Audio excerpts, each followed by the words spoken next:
Hi everyone, welcome back. I'm Michael Sandler, your host on Inspire Nation. If you've ever wanted to make your life better and other people's too, then do we have the Four Tendencies show for you.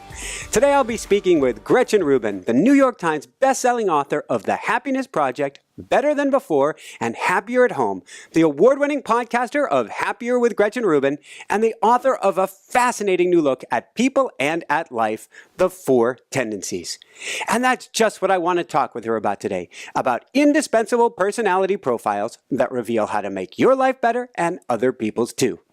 That, plus we'll talk about staying on East Coast time in LA, the power of muggle sorting hats, what we can all learn from Taylor Swift, the importance of potato chips, Walgreens, and parking lots, Jamie and N2K, and what in the world picking up sliced turkey has to do with anything. Gotcha. So welcome to the show, Gretchen. Are you ready to shine? Absolutely. Yes. Thanks for having me here. Yay. Well, so glad to have you here. Before we dive right into things, since we haven't had you on the show, I'd like to go back in time a little bit. Actually, I'd like to go way on back. Can you tell us, would you mind sharing just a little bit of what you were like growing up? I was a very good student. I was very organized. I have a little sister. I'm very close to my younger sister, who's 5 years younger. She's the co-host of my podcast, the one you just mentioned. I grew up in Kansas City, Missouri, in sort of a suburban area. I had a very kind of calm and happy childhood. I had a little miniature schnauzer named Paddywhack. Yeah, I had a pretty good girl growing up. So you were following the rules as a general rule. Yes. Very good. And so you went from there, and how'd you end up at Yale? The usual ways, just wanted to go. So I worked toward that. Yeah. And I ended up at Yale. And then you decided law school because? I went to law school for all the wrong reasons. I drifted into law school. I've written a lot about the problem of drift, which is when you make a decision by not deciding or by making the easy kind of default decision. So, some people become doctors because both their parents are doctors, or some people get married because all their friends are getting married, or some people take a job because somebody offers them that job. And I went to law school because I thought, well, I'm really good at research and writing. It's a great education. I can always change my mind later. It'll keep my options open. But it turns out law school really prepares you very well to be a lawyer. So I actually had a great experience in law. I was editor-in-chief of the Yale Law Journal, which is like the Yale Law Review, and was clerking for Justice Sandra Day O'Connor when I decided that I really wanted to be a writer. So then I switched away from law and became a writer at that point. What was your internal guidance system telling you while you were working with Sandra Day? Well, what happened, a lot of things came together. One of the things that happened is I became very preoccupied with this idea of power, money, fame, sex, which became my first book, which to me seemed like sort of a unified theme. And this is something that has happened to me throughout my life. I really do very often get very preoccupied with sort of one subject or another. Like right now, I'm really obsessed with color, the subject of color. I've been obsessed with scent. I've been obsessed with pain. I've been obsessed with the question of why owners would destroy their own possessions. So this is something that happens to me fairly often. But with Power, Money, Fame, Sex, I was spending a huge amount of time researching it and taking notes on it, which is part of what I always do. And then at a certain point, I thought, I'm working as a lawyer and doing this in my free time, and this is the kind of thing somebody would do if they were going to write a book. And some people write books for their job and don't do it in their free time. They do it as their day to day. And my sister had become a professional writer by then. So I had the example of someone very close to me who was a professional writer. And, and I had the book that I wanted to write. I think sometimes people know they don't want to do something, but they don't know what they want to do.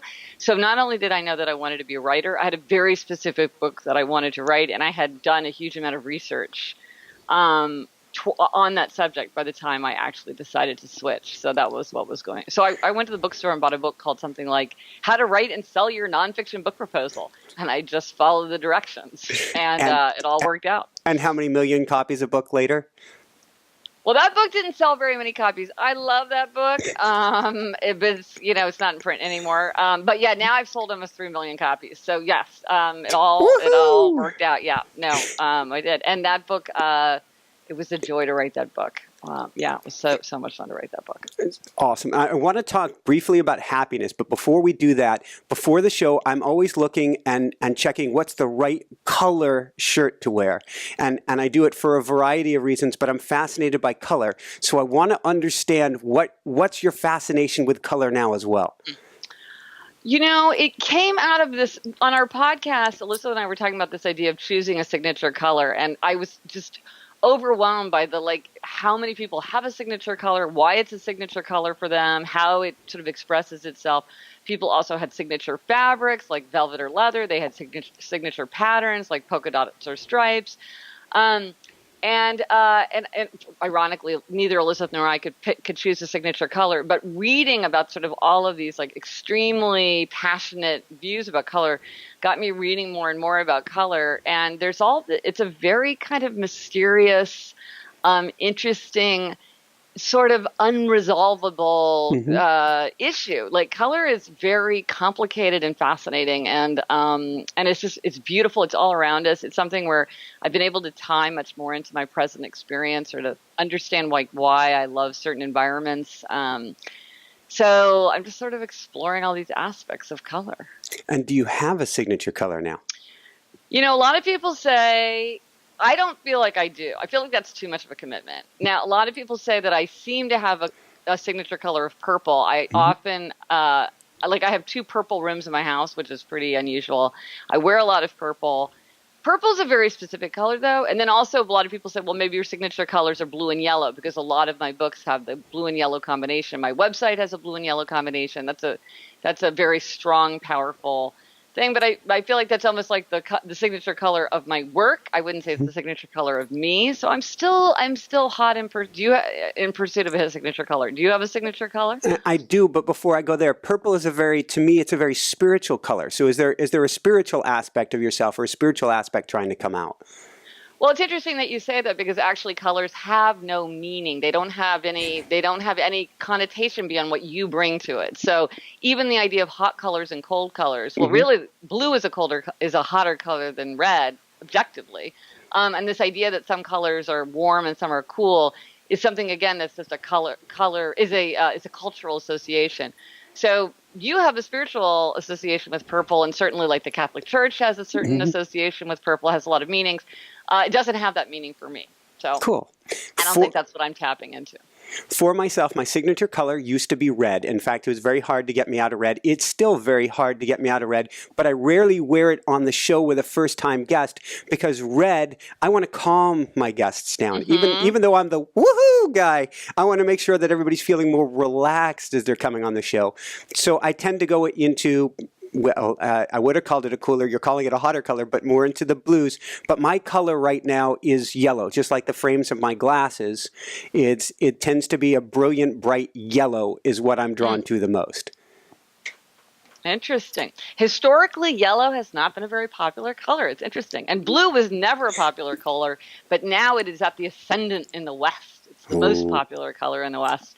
So it's really interesting to know about all these kind of history of color as well. The last thing I have on color is we moved down to, we're in North Carolina now. We're just off the coast on the southernmost barrier island, Emerald Isle.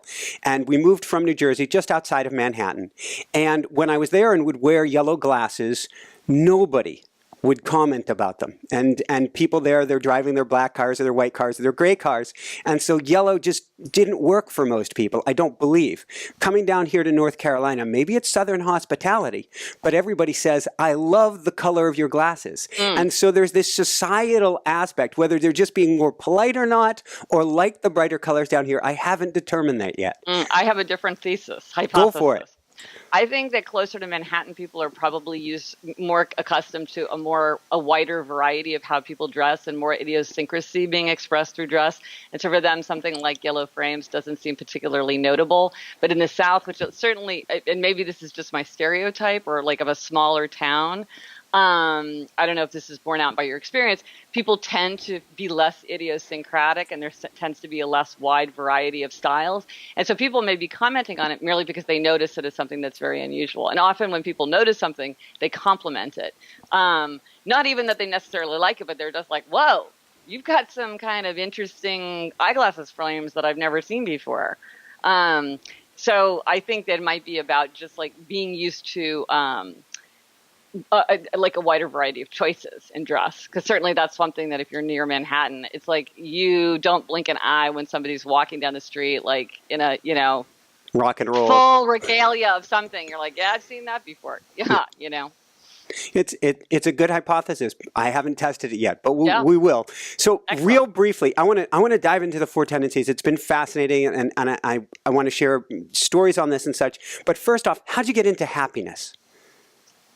It came out of a very ordinary moment in my life. I was stuck on the city bus in the pouring rain, and I had one of those rare opportunities for reflection. Mm-hmm. And I thought, well, what do I want from life anyway? I want to be happy. And I realized I spent no time thinking about whether I was happy or if it was possible to be happier.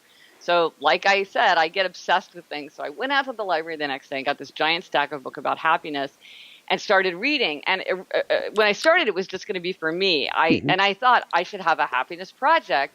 And it was just going to be my own happiness project. But before too long, I realized it was such a vast, fascinating subject. There were so many things I wanted to try and to explore. I thought, wow, well, maybe this should be my next book, because then I can really pour myself into it. And indeed, the subject of happiness has been so giant that in a way, everything that I've worked on since then has been related back to this core idea of how can you live a happier, better life. And how much has it changed? Because you're wondering about happiness, how much has that filter affected your life? Well, it's interesting because, I think, my inner nature is the same. Like I'm still the basic person that I was. But my experience of my life is much happier. I have a lot more fun, a lot more friends, a lot more connection, a lot more enthusiasm. I also have less anger and resentment and boredom. I think my life reflects my values better. I evaluate decisions differently. Like, is something worth doing or not worth doing? I have a different way of thinking about that. So I think that it's made me, the experience of my life, much happier. Woohoo! So let's go from there. You were talking about friends, and it's interesting how you get these seeds that are planted in various places, and all of a sudden they burst forth from the soil on you. And one of the seeds was talking to a friend who used to run in high school. Yes.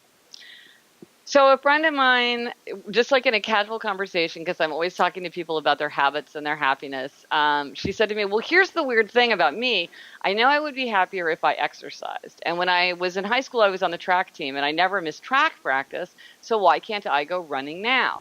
And this brief, observation by her blew my mind. I instantly realized that it was an extremely important question to understand, because it was the same person and the same behavior. Mm-hmm. One time it was effortless. Now she can't do it. So what has changed? Now, you could argue that many, many things have changed, but what was the thing that was actually making a difference? And so I really became very focused.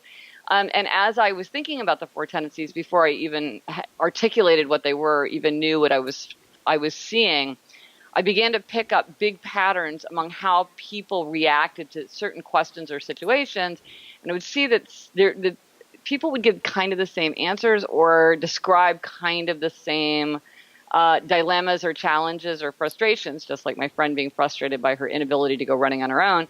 And eventually these patterns sorted themselves out in my mind into showing me the existence of this framework of the Four Tendencies. Beautiful. So let's talk real briefly about the Four Tendencies specifically, and then we'll jump into each one in detail. Okay, great.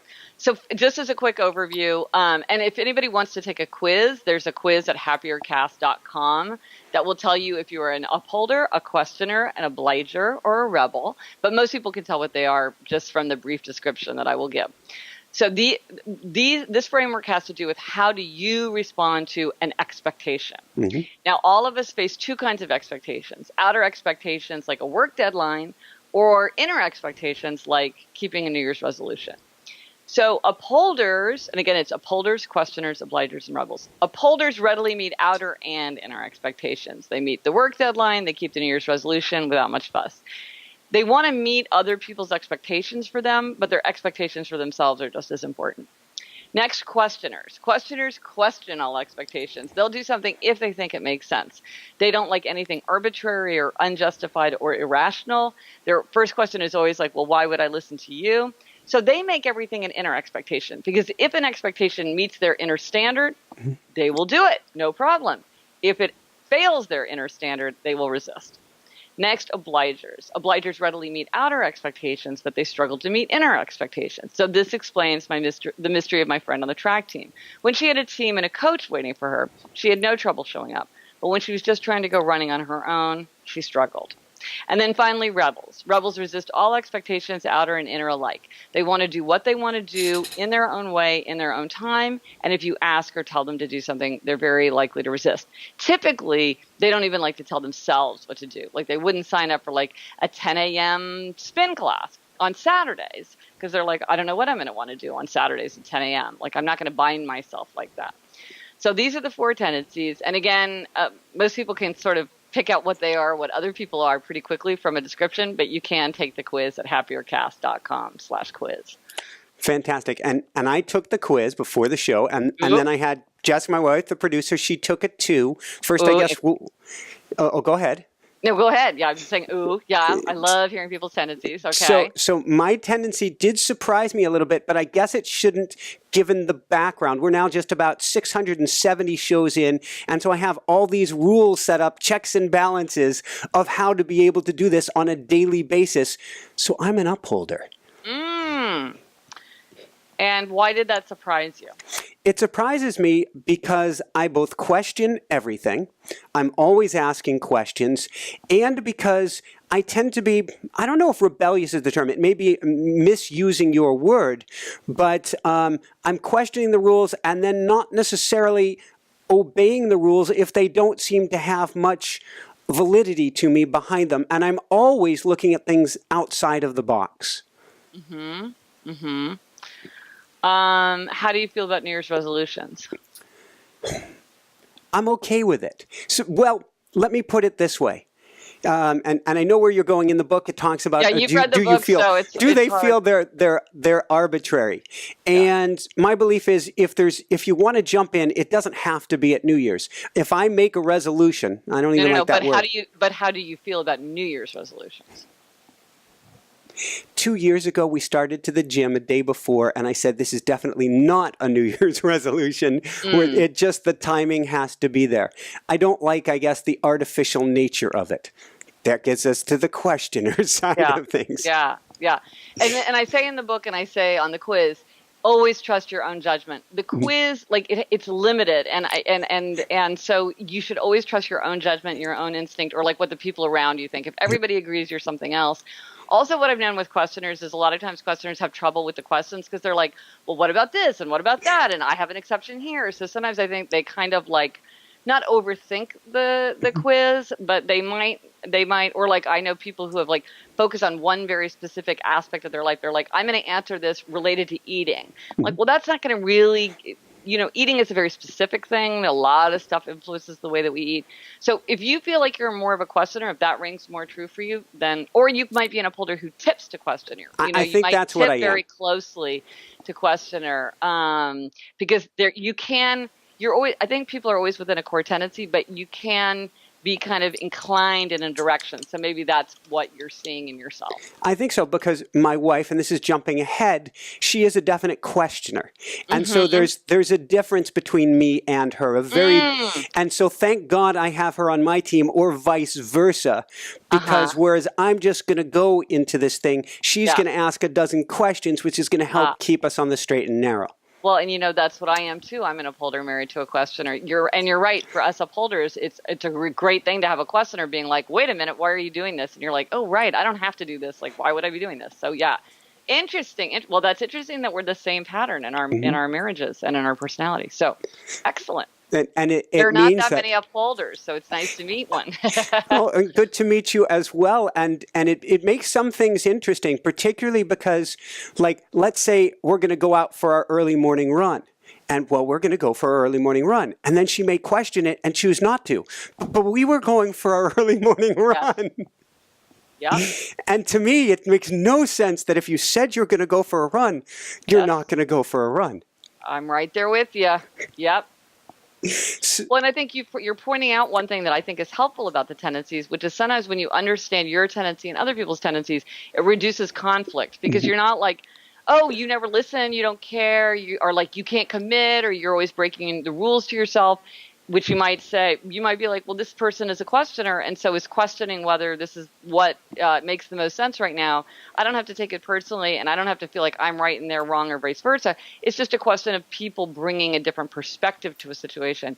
And I have been astonished as I've gotten into this, how often people see the very same situation in wildly different ways and have no conception of the fact that somebody could see it differently. Like they're like, it is plain as day how to evaluate this.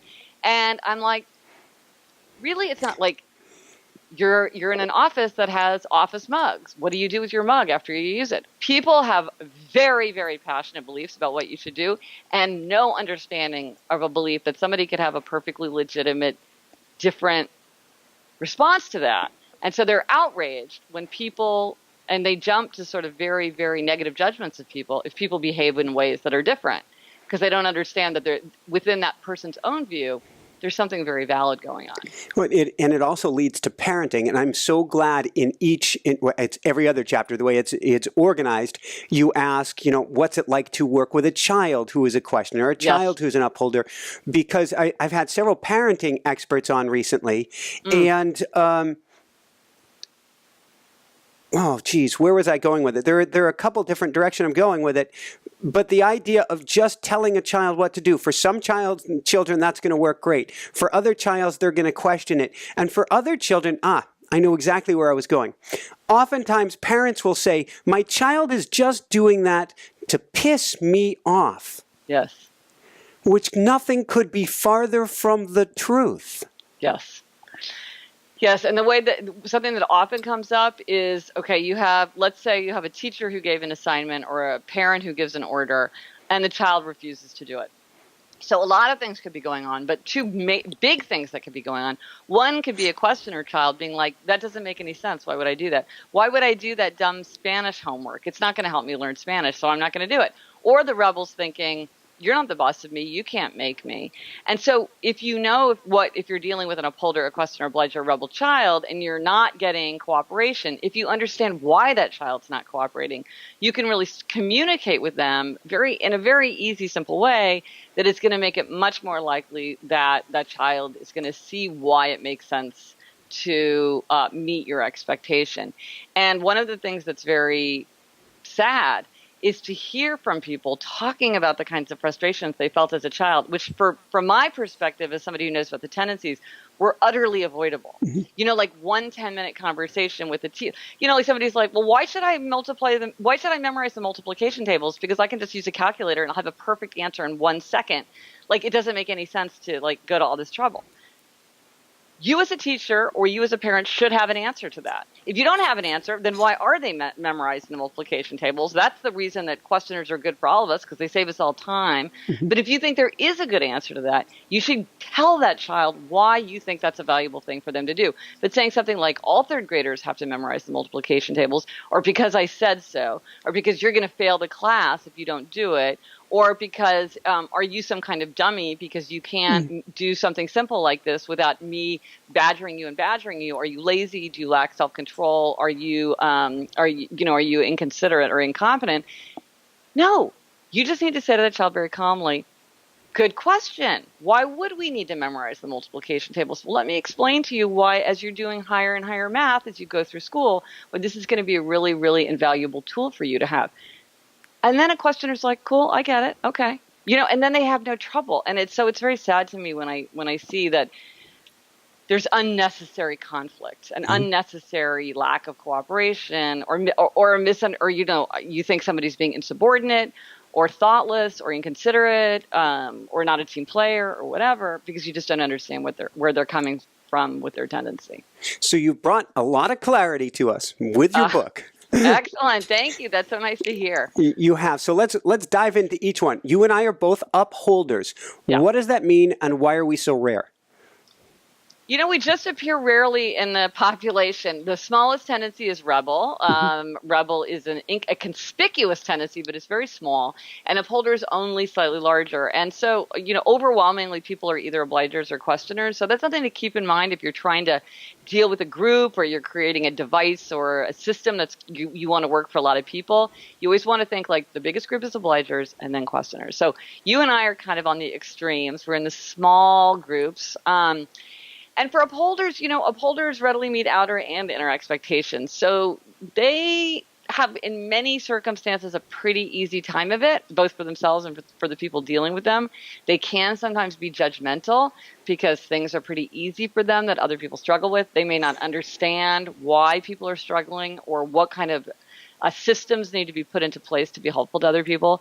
They can seem cold because their dedication to their inner expectations can make them seem kind of inconsiderate. Yeah, you know, I know you'd like for me to proofread your report and it's due tomorrow, but the thing is my report's due tomorrow too, and so I don't have time to work on them both, so I'm going to have to say no to you because I got to work on my report. And somebody else might be like, well, that's cold. And it's like, well, that's an upholder. Upholders also, I don't know if you've experienced this, can have tightening, which is when the rules get tighter on them, which can sometimes be good or at least neutral, but sometimes can be kind of choking. So upholders want to be very aware of if they're starting to get into a thing like, like somebody, perfect example, somebody was saying how she got really into her Fitbit and then got so dedicated to the idea of doing 10,000 steps that she found herself jogging in place in the bathroom at midnight while her husband was asleep in the bedroom because it was so important to her to get to 10,000 steps. You know, at a certain point, you have to let that stuff go. There can also be a real perfectionism trait. When I was in high school, I was working to become a professional cyclist. That was my big goal in high school. Yeah. And at first it was, I love chocolate ice cream. So I took chocolate ice cream away from myself and said, you have to earn it. You have to win a race to get chocolate ice cream. So I won a race and then said, okay, great. No, you actually need to win 2 races before you get chocolate ice cream. And then you need to win blah, blah, blah, blah, blah, blah, blah. As I kept on tightening and tightening to try to bring out the best performance in my way in not such a kind and gentle manner. Yes, exactly. That's a really terrific example of tightening. Yeah. Now it's interesting because I have met upholders who don't have high standards. Often upholders have very high standards. Like you had a very high standard for yourself, and you were using your upholder tendency to like get you to achieve more and more. I've met upholders who have pretty low standards for themselves, but the fact is once they decide they want to do something, they don't have any trouble doing it. So they're still upholders, they just don't have that same kind of level of, for many upholders, things like execution, self-mastery, it seems to often go with kind of a very ambitious side, but not necessarily. There's huge variety within the tendencies. How about self-criticalness? Well, self-criticalness is different. So, and you're bringing up a crucial point, and I'm so glad you raised it. So this framework only goes to the very narrow question of how you respond to expectations. And so we could get 50 upholders here, and depending on how considerate for other people they were, how ambitious they were, how intellectual they were, how neurotic they were, how extroverted they were, how adventurous they were, all these things would be very different. And so they would look like very different kinds of people. But as to this one aspect, how do they respond to an expectation? Upholders would do the same, questioners would do the same, obligers would do the same, and rebels would do the same. So self-criticism or things like perfectionism really are less about standards and they're more about anxiety. So what you might be seeing is that you're an upholder who experiences a lot of anxiety. And so it's making you very anxious. Are you going to do that? I'm a really, really hard, I think I'm really, high on the upholder scale.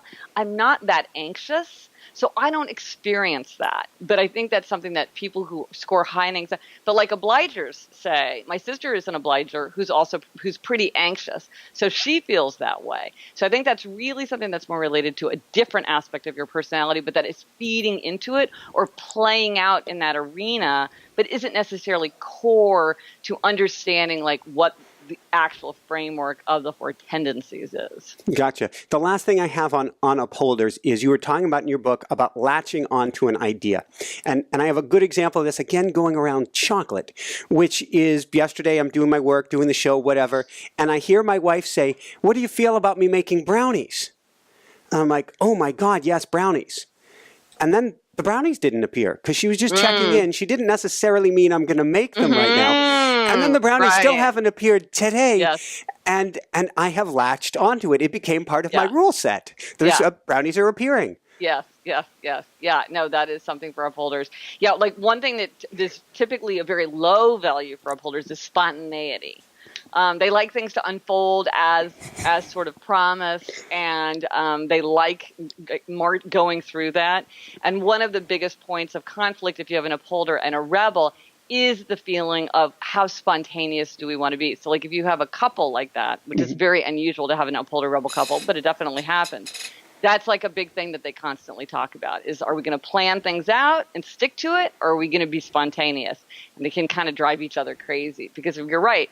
When an upholder's like, ooh, this is on the list for what's happened for today's activities, brownie eating is on there. It's like, okay, what happened to the brownies? Like, we got to get that done.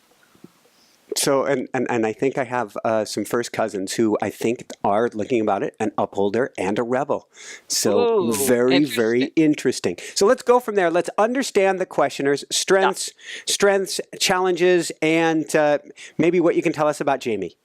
Okay, yes, my husband's a questioner. So the thing about questioners is it's great because they really are, they for themselves and for the people around them, they're like, why are we doing this? So they have enormous value because they make sure that people just aren't wasting their time and, doing things arbitrarily and inefficiently.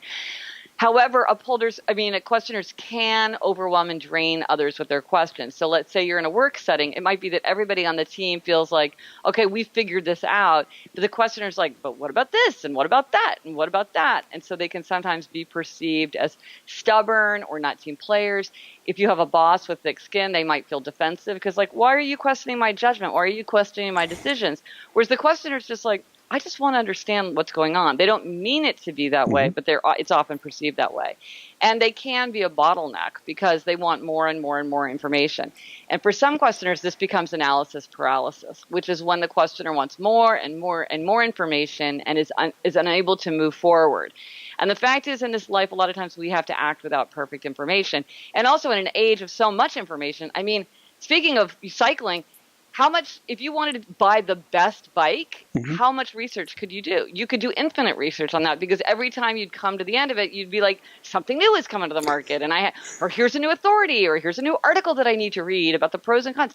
You just exhaust yourself and then you can't move forward. So that's one thing questioners and the people around questioners want to be very aware of, is helping the questioners remind themselves to go right back to that core value of questioners, efficiency.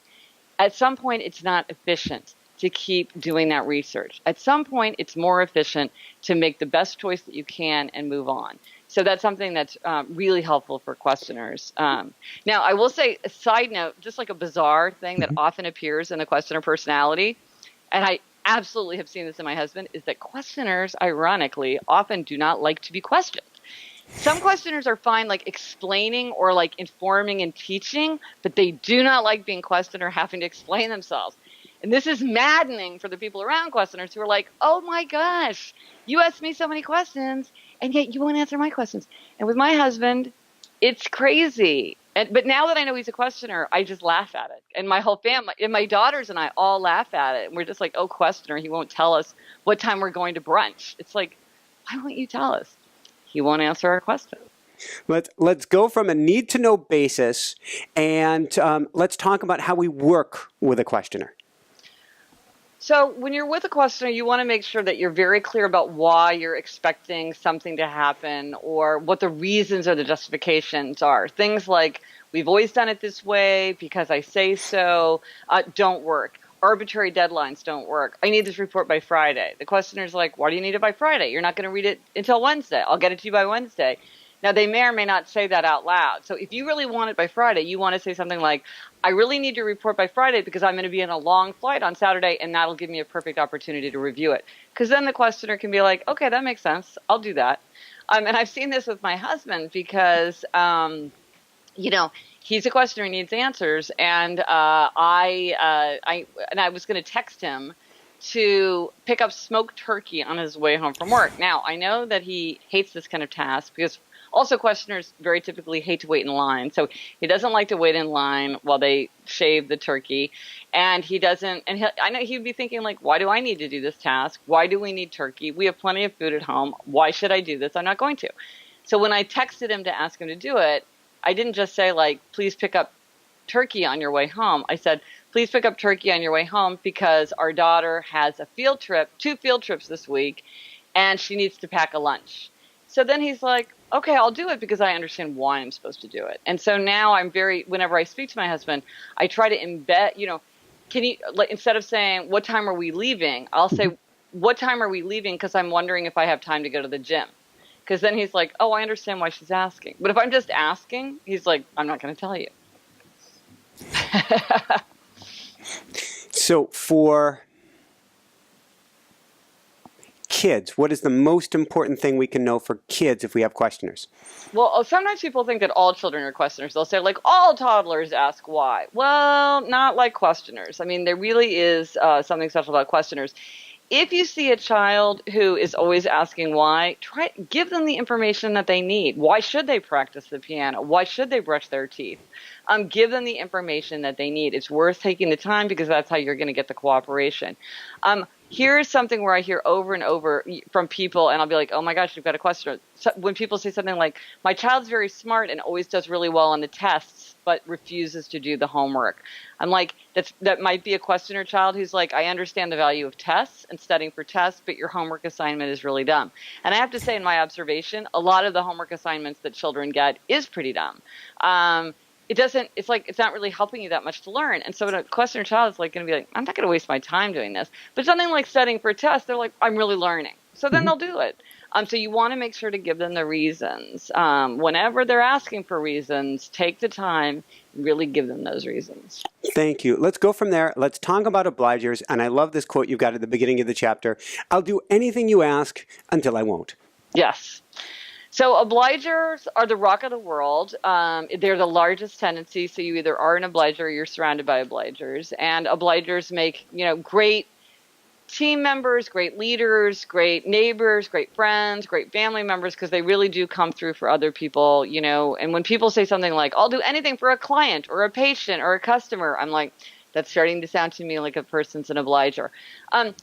However, obligers can get very frustrated because they see that they will meet other people's expectations or they'll make time for other people, but then they let themselves down. And so if that's your experience as an obliger or with an obliger that you're dealing with, the very simple solution is to plug in outer accountability. Once an obliger has outer accountability, then they can meet that inner expectation. So to go back to my friend on the track team, okay, she had no trouble when she had track practice with a team and a coach. So what could she do in her life now? She could have signed up for an exercise class where the teacher takes attendance. She could have signed up with a trainer who'd be expecting her to show up and would charge her even if she didn't show. She could think of her duty to be a role model for her children, saying, I'm going to keep my promises to myself by going exercise. I'm going to model healthy behavior. You're going to see me exercising consistently. She could make a deal with her husband saying, if I run every day for a week, then you get your favorite dessert or whatever. Make some kind of deal. There's a million ways to get outer accountability once you realize as an obliger that is what is crucial for you. So things like a rebel will say, you just have to want it. And that doesn't work for obligers. That works for rebels. Or questioners are like, you just need to think about why are you doing this? Like, why is this important to you? I'm like, that doesn't work for obligers. That works for questioners. So you really need that outer accountability. But the motto that you said, I'll do everything you ask until I won't, is tied to the very common pattern of Obligor Rebellion. And this is when an obliger will meet an expectation, and then suddenly he or she snaps and refuses to do it anymore. And sometimes this is kind of small and silly, and sometimes it's huge and destructive. And it's really meant as a safety net. It's meant to help an obliger if an obliger has gotten into a situation where expectations are too demanding or where the obliger feels neglected or exploited and taken advantage of, or when expectations are unrealistically high or they're not being listened to. It's meant to help the obliger. But it can often seem to other tendencies well, if you didn't want to do it, why did you say you would do it? It seems unjustified, like unjustified behavior. It seems random. It seems kind of out of control. And even obligers themselves will say, I acted totally out of character. I don't understand why I did this. I feel like I'm exploding. I feel like I'm a balloon bursting. I feel like I'm a volcano exploding. It's not a controlled pushback. Mm-hmm. It's kind of extreme. And so if you are an obliger or you're around an obliger, you want to watch out for the warning signs and help obligers not get to that place of deep burnout and resentment, because it can be kind of hard to control the fallout once it takes hold. And you work with an obliger, your sister Elizabeth, what are the warning signs, and how do you help an obliger to be able to not overcommit so that they can take care of themselves? Well, so one thing that can work for a lot of obligers, and it works for my sister, but it does not work. One of the things that's very striking about obligers is accountability. What kinds of accountability they respond to are very different. Mm-hmm. So if you're an obliger or you're dealing with an obliger, you might have to do a little bit of experimenting and see what works for that particular obliger. So for instance, some obligers feel very accountable if they've paid. If they've paid for a class, they're going to go. Other obligers almost feel like paying makes them off the hook. Like, well, I paid, it's almost the same thing as if I went, or it's as good as if I went. So for them, it doesn't work as accountability. So one of the things that works with my sister is her future self. Mm-hmm. This doesn't work for all obligers, but for many obligers, so if she thinks about, well, current Elizabeth doesn't want to go to the gym, but future Elizabeth is really going to wish that she went to the gym. Or my sister is a type 1 diet. Yes, it's this idea of being accountable to the future self. And you're right, it's as if it's a third person, even though it's essentially like a version of the person themselves. I have to say, I've been surprised by how effective this is, because it's really just a reframing, and it's an imaginary shift that seems very powerful. So my sister's a type 1 diabetic, which we've talked about on the Happier podcast. And so for her, she'll say, like, well, right now, I don't feel like doing this to monitor my blood sugar. The future Elizabeth is really going to wish that I had put the system into place. And so it's important to do it that way. So that's one of many, many things. But as somebody who's dealing with an obliger, I always want to be watching out and remembering that obligers don't always push back in the way an upholder or a questioner or rebel would if you start pressing them too hard. And so this is when you start hearing people say things like, I'm no good at drawing boundaries, or I can't do self-care. These are big tip-offs that someone's an obliger, because the other tendencies don't really have this problem. They don't really have, one of the reasons I understood about the upholder tendency was a journalist said to me, why is it that busy moms like us can't take time for ourselves? And I was like, I have no trouble taking time for myself. And she said, I don't have any trouble taking time for myself either. It's sort of a cultural belief that everybody has this issue. It's really an obliger issue. And so if you are dealing with an obliger, you want to watch out for things. Like in my life, one of the ways this came up is I was sending work emails over the weekend, just hither and thither. And my view was, look at them over the weekend if you want, or don't. Like, that's for you to decide how you want to handle your workload your way. And I never said anything like, I don't expect you to answer work emails over the weekend. I just assumed that that's how people would just do whatever they wanted. Wow. I realized when we talked about it on the podcast and I talked about it on my blog, huge resentment from people who think it's completely inappropriate to send work emails over the weekend unless they're actually urgent or you've like laid that out. And obligers would feel a lot of expectation to reply, and they would resent it. And so I'm like, okay, I got to learn how to use delay delivery on my email, because I don't want to overstretch and cause resentment among these obligers, which I do not want to do. Mm-hmm. But as an upholder, I'm like, I'll just ignore your email. But an obliger doesn't feel that way. And so by taking into account that others might respond to a circumstance in a different way, I can make very, very small adjustments that might stave off like a major explosion when somebody I work with is like, all you do is send work emails and I'm sick of it, and why do I have to spend my Saturday afternoon answering you? And I'm like, what? I had no idea I wasn't supposed to do that. It's just a difference in perspective. How do you help a obliger child? Well, so one of the things about it being a child is that there's a lot of external accountability for all different kinds of children. So that sort of comes naturally, because mm-hmm. teachers and parents and children aren't autonomous in the way that adults are. So They have a lot of that built in. But one of the things you want to be thinking about is you want to make sure that their inner expectations are articulated.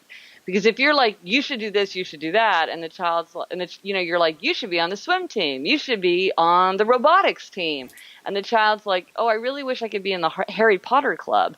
Well, they might never even say that. You want to always say to the child, what do you want? How can I help you do what you want? And then you want to help that child create the outer accountability that's going to make it easier to follow through. So, oh, you want to join the Harry Potter club? Why don't you talk to a friend who you also know loves Harry Potter, and then you can both join together? Because now I'm going to feel like, well, I have to sign up for the Harry Potter because we're going to do this as a team. Or I heard of a really smart woman who had an Obliger child who said, they got a new puppy, and she was like, oh, I want to teach the puppy a lot of new tricks. So the mother said, excellent, let's sign you up for the 4-H competition in the summer, and so you're going to be accountable because you're going to have to go and enter this competition. But you want to make sure that you're doing this judiciously, that you're not driving the child. Sometimes obligers look very cooperative because they're doing what you want them to do. Mm-hmm. You want to help them do what they want to do. And so you want to be very aware of helping them to articulate what it is that they would want to do and then figure out ways to create outer accountability for it. Thank you. That sounds like one of my other hats that I wear is as a coach. And a coach is an accountability partner. It's helping people to get those things done. So I work with a lot of obligers. And one of the most important questions it seems to ask, it's what you're saying. It's brilliant what you're saying, is to ask as an adult as well as a child, what do I want to do? Yeah. What do I want? And this, for some obligers, is very hard to articulate. It can take them a lot of work to figure that out. But then again, other tendencies can get frustrated with that because you're like, well, what do you want to do this weekend? And the obliger's like, well, what do you want to do? And it's like, I asked you what you want to do. You know what I mean? And so you really have to be able to sit down and help that obliger go through that. And sometimes the other tendencies don't have a lot of empathy for the challenges of obligers. So this is one thing that I hope is that when you understand the pattern of obligers, it's much easier to play a helpful role, which sometimes, coming from our own tendency, we might not be that helpful. How does an obliger help themselves, let's say they're looking for a career, to be able to listen to their own voice because it's so easy for them to hear the other people's voices and not their own? Well, this is where I do think like a professional coach can be really helpful because it's going to be somebody who's going to very systematically take you through that. Because it's not like those inner expectations aren't there. It just may be very hard to figure out what they were and then to create the accountability. I have an app called the Better app, which is you can find if you look under Better Gretchen Rubin or on desktop, it's betterapp.us. And there people can form accountability groups and have all kinds of discussion groups. And so you could say, like, to a bunch of obligers, like, let's really talk about this together. Let's help each other really distill this down. So you could have an accountability partner. You could have an accountability group. But somebody who's going to help hold you accountable for that kind of exercise. A lot of times in my observation, upholders and questioners and even rebels will say, you just have to want it. You just have to make yourself the priority. They're very focused on inner work, especially upholders and questioners, because upholders and questioners very loudly hear the voice of inner expectations. Mm-hmm.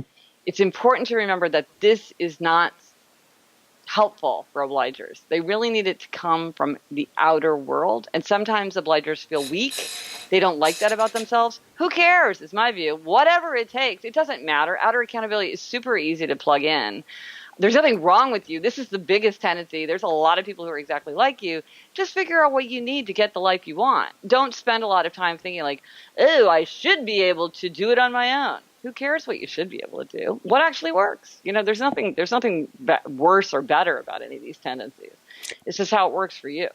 Thank you. From there, let's talk about you can't make me do it, and neither can I. Yes, the Rubble. So dealing with a Rubble, it's really helpful to know if you are dealing with a Rubble, because the thing about the Rubble is they're the kinds of things that will typically work for the other tendencies often do not work for Rebels. Accountability probably doesn't work. Monitoring probably doesn't work. Scheduling probably doesn't work. So if you're trying to do something as a Rebel or work with a Rebel, there's sort of two ways of thinking about how to appeal to them. The first is to think about the value of identity. To a Rebel, the value of identity is super important. They always want to be showing their identity and being true to their authentic self at all times. So you could say something like, like if you know that somebody is ambitious and thinks of themselves as being like an important contributor to the office, you could say something like, well, when you don't come to the staff meetings, people feel like you don't care what anybody else thinks, and you don't care, about like making your voice heard. And by the way, when assignments get made, you're going to get the worst assignment because everybody else is going to be taking the better assignments. So it's an appeal to your identity. Do you want to be a contributing member of the office? Do you want to have a significant role to play? So that's an appeal to identity. Also, what can work, and what I just said was a good example, is information, consequences, choice. You give the rebel the information they need, you tell them the consequences of their action or inaction, and then you allow them to choose what to do. So again, you could say something like, when you come to the staff meeting, when you don't come to the staff meeting, people kind of forget about you. Like they don't think of you as playing an important role in these decisions or in how these things play out. So if you keep not coming, I think people will just start to not think of you when they're thinking about the plum assignments or about the big decisions that need to be made because you're just not that present. Up to you. From there, what if we make the staff meeting fun? You know what? For a rebel, the idea that you have to go someplace at a certain time, that you're expected to show up at 10 a.m. every Monday morning, it's probably going to be pretty hard to make that fun. What about in general, making things fun to help a rebel to find the desire to do them? That can work. That can work for things that can be made fun. Like if you're dealing with a rebel child, you could try to say like, oh, toothbrushing, we're going to pretend to be a mechanic cleaning out an airplane engine. They might like to do that. But it's hard. There's a lot of things in life that are hard to make fun. But you can also, though, feed into their idea of spontaneity, which is an aspect of fun for rebels.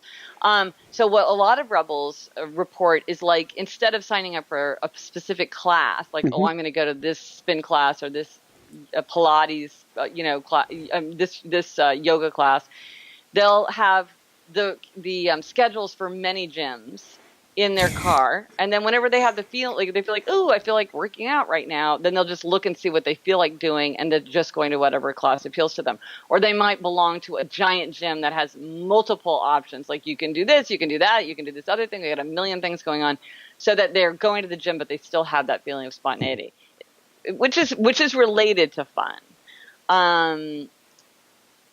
It's hard to make a lot of things fun, I would think. A lot of the things that rebels aren't already doing on their own. It sounds like, and this is from a non-rebel perspective, yes, being a rebel could be really internally frustrating at times. What words of wisdom would you give for rebels to help them in their lives? Yeah, some rebels love being rebels and don't understand why everybody's not a rebel. And some rebels are very deeply frustrated, especially if they want to have things like healthy habits or they want to make consistent progress on something, because the minute they put it on their to-do list, the minute they put it on their calendar, the minute they expect themselves to do something like stop eating bread, then they want to run out and do it, because this spirit of resistance is so strong with rebels. The minute you're said you can't, you won't, they want to do it. Or the minute you say you have to, you should, then they're like, you can't make me. So rebels have thought of clever ways around this. For instance, like the spontaneity, going into the spontaneity. Another one is the spirit of resistance itself. So let's say that you're a rebel who wants to eat more healthfully. What you might, instead of saying like, I should eat more vegetables, I should cook more, my doctor says I have to bring down my weight, you should say to yourself something like, I'm an active, healthy person. I want an energetic, healthy body. I want to be able to play tennis. I want to be able to go up the stairs. I'm not a chump that's being fooled by the big food companies with their crackly packages and their big marketing campaigns. I'm not going to fall for that. I know they're just trying to addict me with their sugar and get me chained into eating this crap for the rest of my life. You know what I mean? Spirit of, like, who do I want to be? What's the life I want? You can't chain me. You can't trap me. You can't tell me what to do. And so this is, like, I'm not going to be a slave to addiction. Cigarettes can't control me. This is more effective than, but you can imagine, like, an upholder's like, you have to quit smoking. Everybody says you have to. And the questioner's like, let me show you this giant stack of research that tells you why it's so unhealthy to smoke. And the obliger says, but you have to. You've got little kids. You can't smoke. What about staying healthy for them? And the rebel's like, you can't make me quit. And you can't make that rebel quit. You cannot make them quit. You have to make them choose to quit. You have to make them want to quit. That's not that hard when you think about how you could shape the message in a way that would appeal to them, to their choice, to their freedom, and to their identity. Awesome. So let's go from there. I want to take my coaching hat. I want to give it to you right now. I Okay. don't want people just listening today. I want them to take action. Right. What one homework assignment would you give people today? I would tell them to take the quiz and to try to figure out their tendency, and maybe if they could, try to figure out the tendency of some maybe key players in their life, whether that's a sweetheart or a boss or a coworker or a close friend or a child or a patient or a student around you, and just try to think about how to appeal to the tendency. So you're either harnessing the strength of that person's tendency, or you're helping to offset the weaknesses or the limitations of that tendency. Because the funny thing is, this is really obvious. This is not a subtle framework. Like, once you think about it for a little bit, almost everybody can identify many, many people in their lives and quickly see how, oh yeah, I see how I'm not communicating the reasons for why I said that, or I understand like how I was expecting that person to do it on their own without accountability. Like the mother who said to me that when her child said that she wanted to take a class to study for the GRE, the mother said, "You don't need to take a class. If it's important to you to do well on the GRE, you could just buy a book and study on your own." Bad advice, right? Like, you're like, no, my child's an obliger. Let me help that obliger get the accountability that's important to him or her. So I think just like think it through in your own life, and you probably will come up with some pretty easy, useful examples of how to apply it. Thank you, thank you, thank you. This is awesome advice today. Any awesome advice you want to give for parents to help their kids? I mean, really try to figure out the tendency of your child. It can be hard with children because children, as I said, aren't autonomous in the same way that adults are. But if you can identify a child's tendency, it can really vastly reduce the amount of frustration and conflict that you're going to experience, because you're going to understand why. If you're thinking, why won't that child just do what I say? Or why is this child showing a certain kind of pattern that doesn't make sense to me? Often when you look through the lens of the Four Tendencies, that behavior makes a lot more sense. And once it makes sense, then you can figure out how to tackle it. Can you even teach the kids about the different tendencies? You can, and in fact, one thing I'm working right now is writing a quiz that's specifically for children, because so many people, parents, teachers, doctors, have asked me to adapt it for children. It's tricky because, like, you know, a 10-year-old is different from a 16-year-old, so I'm trying to work that out. But that is something that I'm going to do, is to create a quiz. I think a lot of children can even take the adult quiz. And in the book, The Four Tendencies, I have a flash evaluation at the end, which is like 4 questions that you could just ask somebody if you want to get a sense. And it's really not what is their answer, but it's how they answer, what kind of words they use. So that also could work with children when you're just trying to get a sense. But it can be harder to tell with children. Some children, it's very obvious. Some it's trickier. I'm excited to hear how this comes out, because I can actually see kids. Maybe this is going with the version of myself growing up, but I can see kids wanting to learn about this to learn how to work with mommy or daddy better. Yes, that's right. That is true. Yes. They feel it just like we do, the frustration. Yes. How do I communicate with them? So on that note, a question we like to ask all our guests just before the end: what personally brings you the greatest happiness, or what I call the woohoo factor? Well, my family and friends, of course, but other than that, I would say reading. Reading is my favorite thing to do. It is it's my cubicle and my playground. So reading. I just came back from the library right before we started talking. In fact, I got a whole big stack of books, and that made me feel very happy. All on color, or a bunch of topics? No, actually, I've read just about every book about color that I want to read that's in that library. So no, these were all about different subjects. Very, very cool. So where can people go to find out more, to find your beautiful book, and to find your show? So if you go to my website, GretchenRubin.com, you can find links and references to everything, and including like the quiz, book discussion, discussion group guides, all kinds of like one-pagers and resource materials. You can also see links to my podcast, which is called Happier with Gretchen Rubin, where my sister Elizabeth and I talk about happiness, how to be happier every week. And the Better app, if you really want to go deep into the Four Tendencies, that's you can search for Better Gretchen Rubin in the App Store, or go to betterapp.us. And the book is coming out on September 12th. And that really is, if you really want to get the whole framework in its full articulation, that is the place where I really tried to do things like, well, what happens when when two tendencies pair up? Or how does it play out in different situations? And, really go through a very complete discussion of the implications of the four tendencies there. Thank you so much. This has been fascinating. I'm so glad you wrote this book because I think it helps people in the office environment, with your spouse, with your child, be able to see that my way of thinking isn't the only way, and that people aren't doing it just to drive me nuts. Yes, that is absolutely true. Yes. Thank you. Thank you so much. This is so much fun to talk to you. Any last words of wisdom you want to share with people?